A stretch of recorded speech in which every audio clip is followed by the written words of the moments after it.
सीकर जिले के गांव डूडवा के पास स्थित बगड़ियों के पास के शिशुपाल बगड़िया, जो 26 जुलाई को अफ्रीकी देश कांगो में हिंसक हमले में शहीद हो गए थे, वे अंतर्राष्ट्रीय स्तर पर शहीद हुए हैं। 6 दिन बाद उनका पार्थिव शरीर घर पहुंचा। ऐसे दौर में परिवार और रिश्तेदारों में क्या बीता होगा। पिछले 6 दिन से पत्नी, बच्चे और माता पिता का रो रो कर हाल बुरा हुआ होगा। उधर शिशुपाल के अंतिम संस्कार के समय अनेक नेता पुष्प चक्र चढ़ाने उनके घर पहुंचे। वीरांगना कमला देवी, बेटी कविता, भाई मदन लाल और मूलचंद ने सरकार पर कड़ी नाराजगी जताई और आरोप लगाया कि 1 सप्ताह से डेड बॉडी शिशुपाल के घर नहीं पहुंची। हमारा क्या हाल हुआ, रो रो कर हम पत्थर बन गए, पर सरकार का कोई भी मंत्री या नेता पीड़ा जताने उनके घर नहीं आया। उन्होंने विधायक गोविंद सिंह डोटासरा के सामने ही अपना दर्द बयां किया। मेरे पापा हमेशा से देश की सेवा में रहे हैं। हमारे से ज़्यादा टाइम उन्होंने देश की सेवा करने में बिताया है। हमारे साथ उन्होंने काफ़ी कम लम्हे गुजारे हैं और जो भी उन्होंने देश के लिए किया, दूसरे कंट्री में जाके वहाँ पे शांति बनाई। मेरा बस यही जानना है कि आखिर में हुआ क्या था वहाँ पे।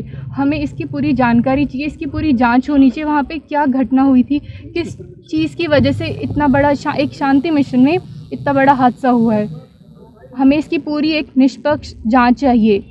और दूसरी चीज़, जैसा कि मम्मी ने बोला, हम 6 या 7 दिन से जयपुर बैठे थे। हमें कोई खबर नहीं दी गई कि कब वो उनका पार्थिव शरीर लेके आया जाएगा।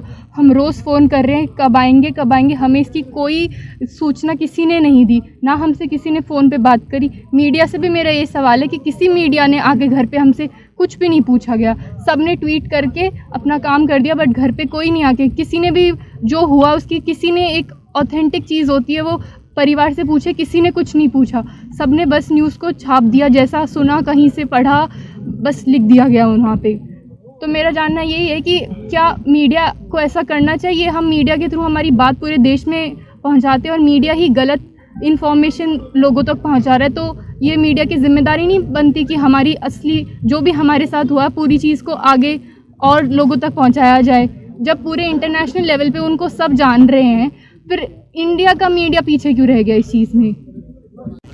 26 जुलाई को मैं दिल्ली से आ रहा था, रास्ते में मुझे इस बात की सूचना मिली कि ऐसे वहाँ कोई उनके ऊपर अटैक हुआ है। उसके बाद में उनका फ़ोन नहीं लगा। मैं भरसक प्रयास कर रहा था कि मुझे कोई जानकारी मिल जाए कि उनके साथ क्या हुआ है। रात को 1 बजे तक हम प्रयास कर रहे थे। उसके बाद में हम सो गए। सुबह में मैसेज चला 6 बजे वाया मीडिया कि ये शिशुपाल जी शहीद हो गए। मैं यहाँ से सीधा मेरी बहन के घर जयपुर चला गया। वहाँ जाके मैं इनके पास बैठ गया। 2 दिन बैठा रहा, 3 दिन बैठा रहा, ना किसी का कोई मैसेज आना, ना किसी को कुछ पूछना। 3 दिन बाद में मैंने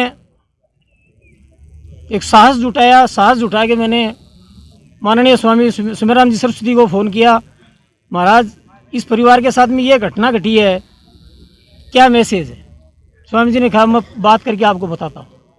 उन्होंने मुझे एक मैसेज भी डाला, ये बात है।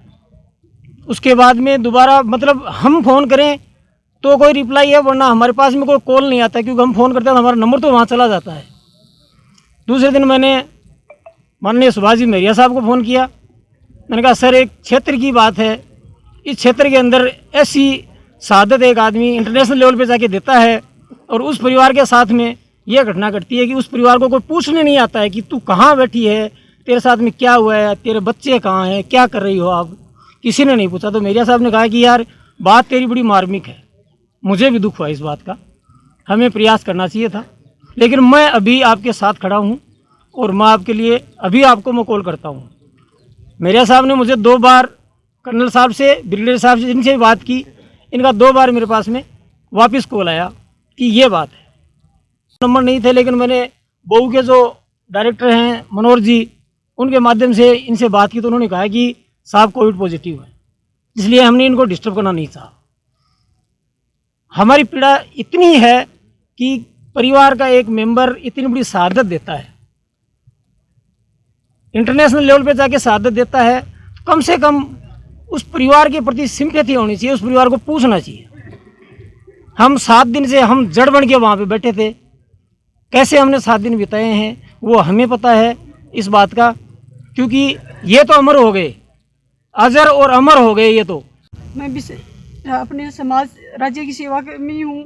हमारा पूरा परिवार इस देश सेवा में है। हमारे परिवार के 11 लोग बीएसएफ में है, राष्ट्र सेवा दी है, दे भी रहे हैं और दी भी है।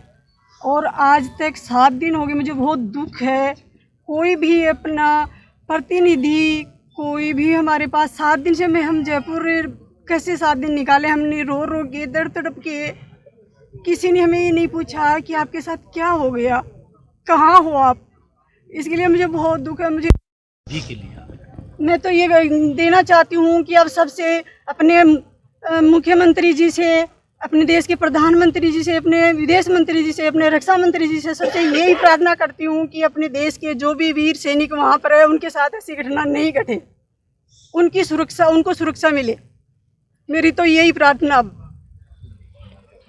बोलने की जरूरत ही नहीं पड़ती है, हमें पूछते कम से कम कि उनके साथ ऐसा क्यों हुआ, जबकि वो तो शांति मिशन में गए थे, दूसरे देश की सेवा करने गए थे, वहाँ पे उनके साथ अटैक हुआ, ऐसा क्यों हुआ है। मेरी तो मोदी जी से, अपने प्रधानमंत्री जी से, अपने विदेश मंत्री जी से भी यही मांग है कि जो दूसरे देश की सेवा करने जाते हैं उनके ऊपर अटैक क्यों होता है, ऐसी क्या घटना घटित हुई है उनके साथ जो ऐसा, इसकी जांच चाहिए हमें, क्यों हुआ ऐसा।